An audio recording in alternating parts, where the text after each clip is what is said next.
चलिए, तो नोट हो गया बच्चा, ये ध्यान दीजिएगा। अब आपको जो है जानना है बच्चा अगला टर्म कंसंट्रेशन का, बड़ा अच्छा टॉपिक है और उसका नाम है नॉर्मेलिटी। तो हम आपको अगले टर्म में पढ़ाएंगे नॉर्मेलिटी यानी नॉर्मलता क्या होता है, इसके बारे में आपको बताएंगे। ध्यान दीजिएगा, इसके पहले आपको हमने मोलरता बताया और बहुत अच्छे ढंग से समझाया। आई होप आपको समझ में भी आ गया होगा अच्छे ढंग से। अब इसके बाद आगे बढ़ते हैं और नॉर्मलता का फैक्टर पढ़ाते हैं, नॉर्मलता का फैक्टर बताते हैं क्या होता है नॉर्मलता। इसके बारे में थोड़ा ध्यान से आप देखते चलेंगे, तभी आपको समझ में आने वाला है।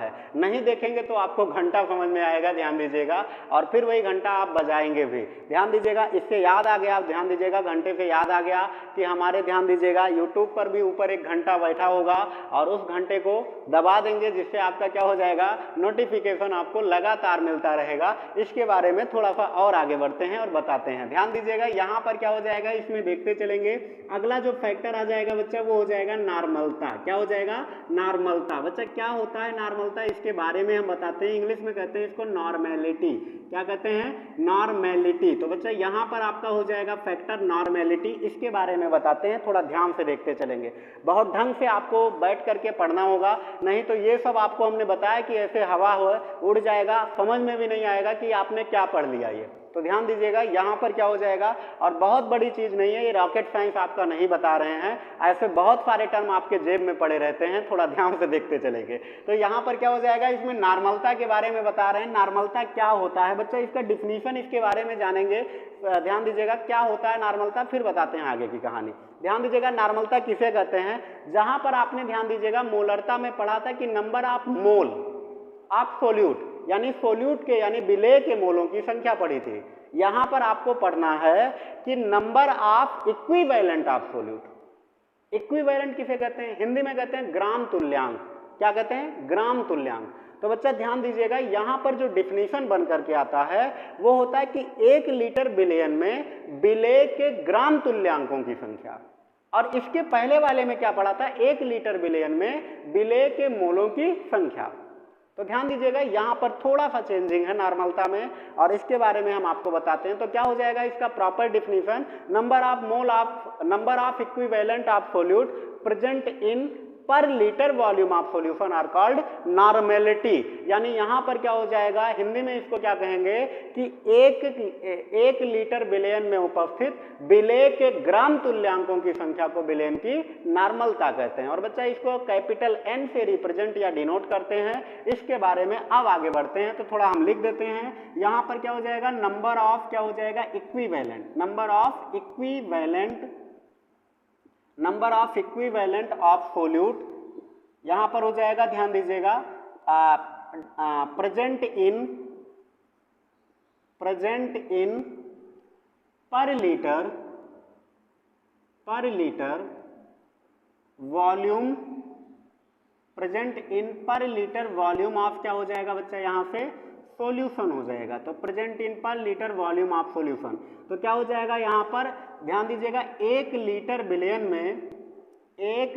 बिलियन में, थोड़ा ध्यान से देखते चलेंगे। हमने पहले भी कहा था कि हमारी लिखावट फ्रेंच कट है, तो थोड़ा इसको देखते चलेंगे जिससे आपको समझ में आ जाए, क्योंकि आपको फ्रेंच भाषा समझ में नहीं आता होगा। ज़्यादातर यहाँ पर भोजपुर के लोग होंगे, भोजपुरी के अलावा और कुछ नहीं समझ में आता होगा, तो थोड़ा देखते चलेंगे इसके बारे में, फिर आगे बताते हैं यहाँ पर। तो क्या हो जाएगा, 1 लीटर बिलियन में उपस्थित, 1 लीटर बिलियन में उपस्थित विलेय के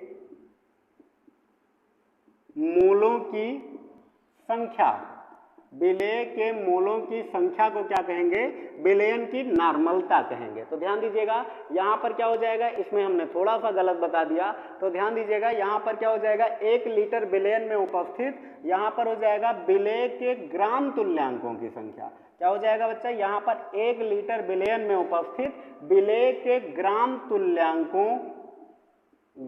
तुल्यांकों की संख्या। ध्यान दीजिएगा, यह आपका बन करके आ जाएगा विलेय के ग्राम तुल्यांकों की संख्या। यह आपका कहलाएगा विलयन की नॉर्मलता। अब इसके बारे में थोड़ा सा और आगे बढ़ते हैं और इसके बारे में बताते हैं, देखते चलिएगा फैक्टर को। यहाँ पर हो जाएगा बच्चा, इसको अगर हम कहते हैं इसको फार्मूलाइज करें तो इसको कैपिटल एन से, नॉर्मलता को किससे दिखाते हैं, कैपिटल एन से दिखाते हैं, ध्यान से समझते चलेंगे। नॉर्मेलिटी को कैपिटल एन से दिखाते हैं, तो यहाँ पर कैपिटल एन बराबर क्या हो जाएगा, नंबर ऑफ इक्विवेलेंट। देखते चलिए, नंबर ऑफ यहाँ पर हो जाएगा equivalent, number of equivalent of यहाँ पर हो जाएगा सोल्यूट, और साथ में क्या हो जाएगा बच्चा, ध्यान दीजिएगा, डिवाइडेड बाय क्या हो जाएगा, वॉल्यूम इन लीटर। तो यहाँ पर हो जाएगा volume of solution in litre, ये बनकर के आ जाएगा यहाँ पे volume of solution in litre. ध्यान से समझते चलेंगे, फिर आगे फैक्टर को बताते हैं। बच्चा इसको हिंदी में क्या कहेंगे, विलेय के ग्राम तुल्यांकों की संख्या, विलेय के ग्राम तुल्यांक, ध्यान दीजिएगा यहाँ पर हो जाएगा ग्राम तुल्यांकों की संख्या, ग्राम तुल्यांकों की संख्या यहाँ पर लिख देते हैं, ग्राम तुल्यांकों की संख्या, और बटे क्या हो जाएगा बच्चा यहाँ से विलयन का आयतन लीटर में। तो यहाँ पर हो जाएगा विलयन का आयतन लीटर में हो जाएगा, थोड़ा देखते चलेंगे इसको।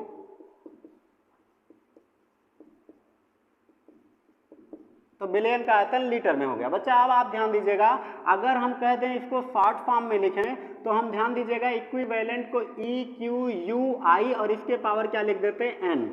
ध्यान दीजिएगा, हम इसको ऐसे रिप्रेजेंट कर देते हैं, आप लोग भी किसी भी तरह से रिप्रेजेंट कर देते हैं। इक्विवेलेंट आप जानते चलिए कि ये क्या है, इक्विवेलेंट है। और बच्चा ध्यान दीजिएगा, यहाँ पर वॉल्यूम को तो आपको पहले बता चुके हैं, इसको किससे रिप्रेजेंट करते हैं, बैल से। किससे, बैल से, वॉल्यूम इन लीटर में। तो ध्यान दीजिएगा यहाँ पर हो जाएगा पहला आपका बन करके आ जाएगा।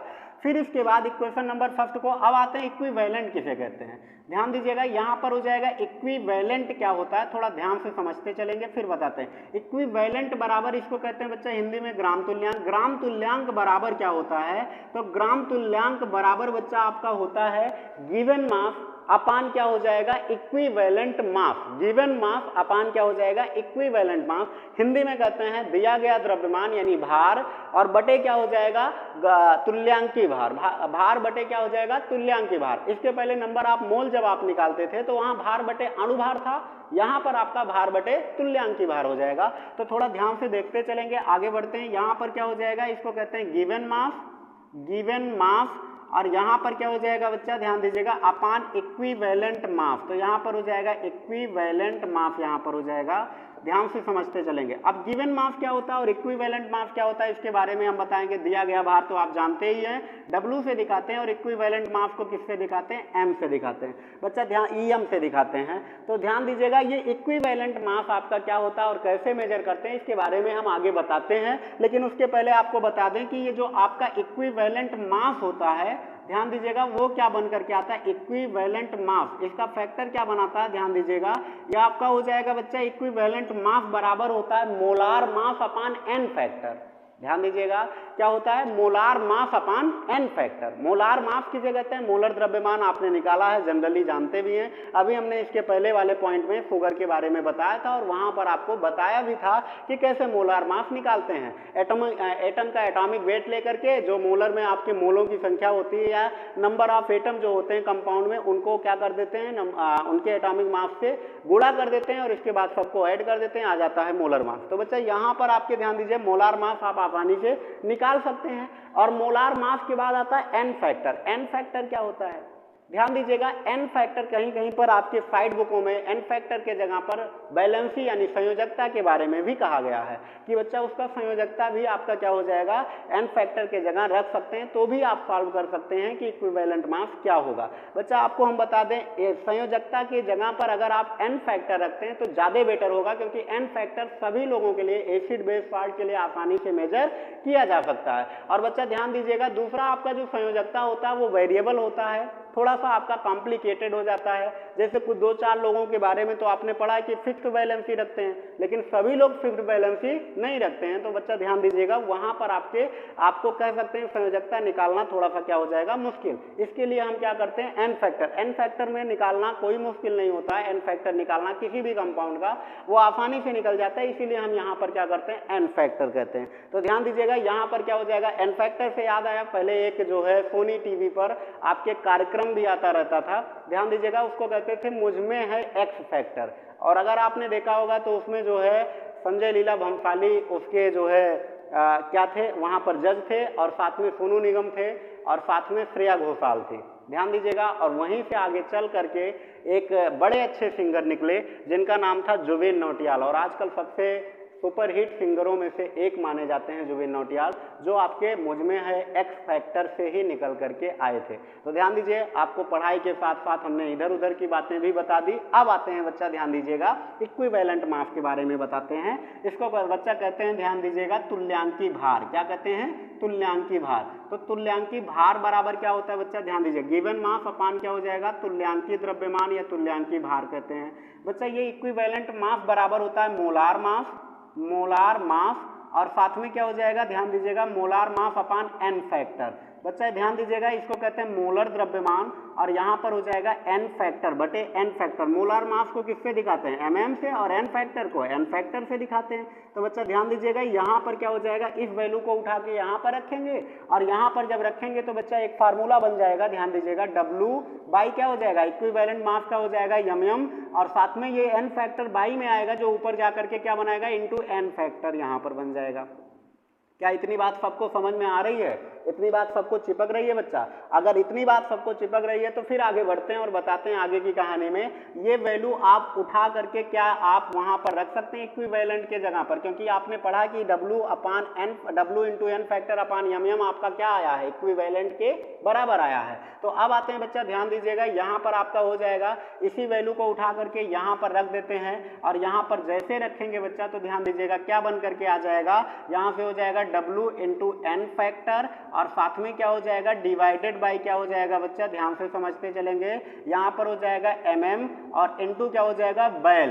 तो यहाँ पर हो जाएगा वॉल्यूम इन लीटर। और ध्यान दीजिएगा, आपको हमने बताया था कि अगर वॉल्यूम मिलीलीटर में दिया गया है, लीटर में ना दे करके, तो आप क्या करते थे? ऊपर 1000 से मल्टीप्लाई कर देते थे। तो यहाँ पर क्या हो जाएगा? W इंटू, अगर मिलीलीटर में है तो यहाँ पर हो जाएगा एन फैक्टर, और साथ में क्या हो जाएगा? यहाँ पर इंटू क्या हो जाएगा? 1000 डिवाइडेड बाई क्या हो जाएगा बच्चा? यहाँ से आपका बन करके आ जाएगा एम इंटू क्या हो जाएगा? बिमल। तो यहाँ पर हो जाएगा V, और यहाँ पर हो जाएगा इन ml, यानी वॉल्यूम इन मिलीलीटर। तो बच्चा यह आपका एक नया इक्वेशन बन करके आ जाएगा, और यही आपका क्या है? नॉर्मेलिटी है। जल्दी से इसको नोट करेंगे, इसका स्क्रीनशॉट लेंगे, फिर इसके बाद इसको आगे बढ़ते हैं और बताते हैं इनके बारे में कुछ और पॉइंट।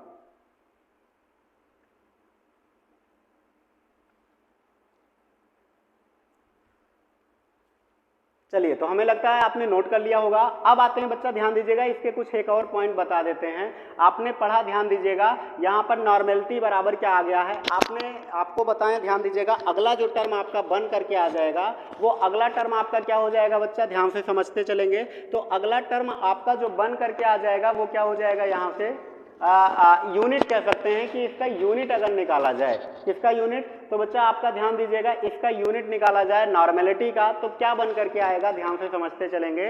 नॉर्मेलिटी का जो यूनिट होगा, चूंकि इक्विवेलेंट है, और इक्विवेलेंट भी आपका क्या है? नंबर ऑफ मोल से ही रिलेटेड है। तो बच्चा इक्विवेलेंट मास को क्या कह सकते हैं? यहाँ पर क्या हो जाएगा बच्चा? यह आपका हो जाएगा नंबर ऑफ मोल, माने मोल, और साथ में वॉल्यूम इन क्या हो जाएगा? लीटर, और यहाँ पर हो जाएगा मोल पर लीटर, यानी इसका भी जो यूनिट बन करके आ जाएगा वो क्या हो जाएगा? मोल पर लीटर। एक फैक्टर और बताएं, आपको हमने पढ़ाया था जब कंसंट्रेशन टर्म बताना स्टार्ट किया था, तब हमने कहा था कुछ आपके टेम्परेचर डिपेंडेंट होते हैं और कुछ टेम्परेचर इंडिपेंडेंट होते हैं। तो बच्चा आप देखेंगे अगर, तो यहाँ पर वॉल्यूम जो है वो नीचे प्रेजेंट है, आयतन में प्रेजेंट है, यहाँ पर ध्यान दीजिएगा, जो आपका सॉल्यूशन बना हुआ है। और अगर सॉल्यूशन आयतन में है तो ध्यान दीजिएगा, आपको पता था कि टेम्परेचर देने पर इसमें कुछ ना कुछ चेंजिंग होगी, यानी ये टेम्परेचर डिपेंडेंट फैक्टर होगा। ऐसे ही आपके मोलरिटी भी जो था वो आपका टेम्परेचर डिपेंडेंट फैक्टर था। वहां पर हमने आपको लिखा दिया था बच्चा कि जो आपके जिसके नीचे क्या हो जाए? वॉल्यूम दिया हो वो टेम्परेचर डिपेंडेंट, और जिसके नीचे वेट दिया हो वो टेम्परेचर इंडिपेंडेंट हो जाएगा। ये फैक्टर आपको हमने बताया था। तो ध्यान दीजिएगा, इसको नोट करेंगे, फिर इसके बाद आगे बढ़ते हैं और इसके न्यूमेरिकल सॉल्व करते हैं। जल्दी से इसको नोट करिए, फिर आगे बताते हैं।